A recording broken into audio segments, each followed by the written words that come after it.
Atualmente, nós falamos que estamos numa revolução da longevidade. Por quê? Porque o mundo inteiro está envelhecendo. Só para vocês terem uma ideia, mais ou menos em 1900, apenas 50% da população passava dos 65 anos. E até 2050, atualmente, nós temos uma estimativa que 90% da população vai passar dos 65 anos. Ou seja, o mundo inteiro vai estar com uma população bem grande de pessoas idosas. E por que isso ocorre? Por conta dos avanços científicos tecnológicos que foram enormes e muito rápido, né, que nós tivemos nas últimas décadas. Esses avanços, eles propiciaram um melhor desenvolvimento socioeconômico, eles promoveram também a formação de novas terapias para diversas doenças, o melhoramento de terapias que nós já tínhamos, e tudo isso fez com que se aumentasse a expectativa de vida da população. Além também, consequentemente, das doenças que estão relacionadas com o envelhecimento. Essas doenças têm esse nome porque o principal fator de risco para que se desenvolva essa doença é o próprio envelhecimento.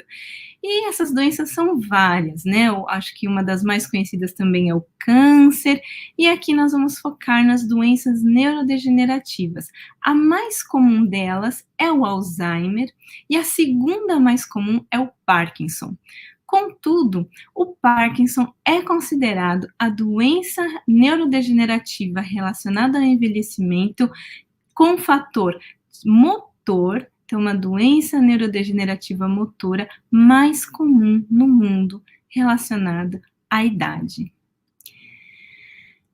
Qual é o impacto, né, dessas doenças neurodegenerativas? O impacto é grande, ele começa primeiro na família.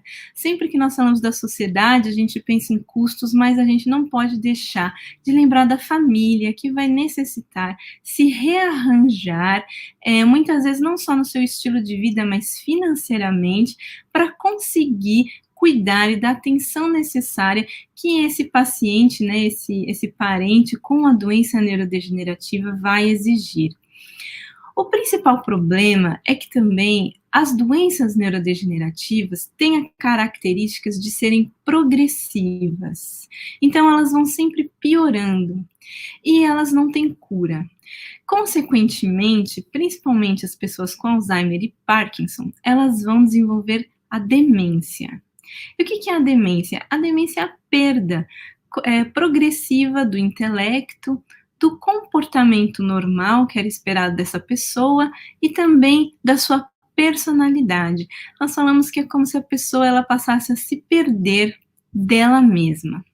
Atualmente, a demência senil ela é a principal desordem mental relacionada com o envelhecimento. Por isso que tem esse nome, demência senil. Até 2050, nós estamos esperando mais ou menos 135 milhões de pessoas no mundo com demência, principalmente nos países chamados em desenvolvimento, onde a prevalência da demência senil já é maior do que nos países chamados desenvolvidos. Isso pode parecer um pouco contraditório, né? Porque a demência está relacionada ao envelhecimento. Então, era-se esperado que os países desenvolvidos tivessem um maior número de pessoas com demência, já que eles têm um maior número de pessoas idosas. Contudo, nós sabemos que alguns fatores que estão aparecendo são estudos novos da ciência, mas esses fatores que estão sendo investigados parecem ser de fundamental importância para a prevenção da demência. Quais são esses fatores? Boa alimentação, exercícios físicos regulares, principalmente que movimentam as pernas, dentre outros, mas principalmente esses. Melhora na qualidade de vida, então uma vida que não é tão estressante assim, né? E exposição talvez a pesticidas ou a químicos que podem desenvolver essas doenças, isso conta muito. Desenvolvimento intelectual, então a formação, né, a educação continuada, educação superior e também o estudo de outras línguas, falar uma segunda língua, já foi comprovado poder prevenir a demência. Todos esses fatores estão comprometidos nos países em desenvolvimento, como é o caso do Brasil. Nós ainda temos um problema sério com a fome, né, que a gente ainda não resolveu, assim como outros países em desenvolvimento. Nós temos uma vida, né, com a pouca qualidade, as pessoas vivem estressadas, vivem muitas vezes com medo, horas no trânsito, então tudo fica muito, né, cansativo, e o que leva as pessoas também a serem mais sedentárias, elas estão mais cansadas, mais estressadas, consequentemente fazem menos exercício físico. O analfabetismo ainda é um problema para nós também, e estudar uma segunda língua no Brasil é uma coisa geralmente bastante cara. Então, esses fatores fazem com que a prevalência da demência nos países em desenvolvimento, como o nosso, ainda seja mais alta do que nos países desenvolvidos.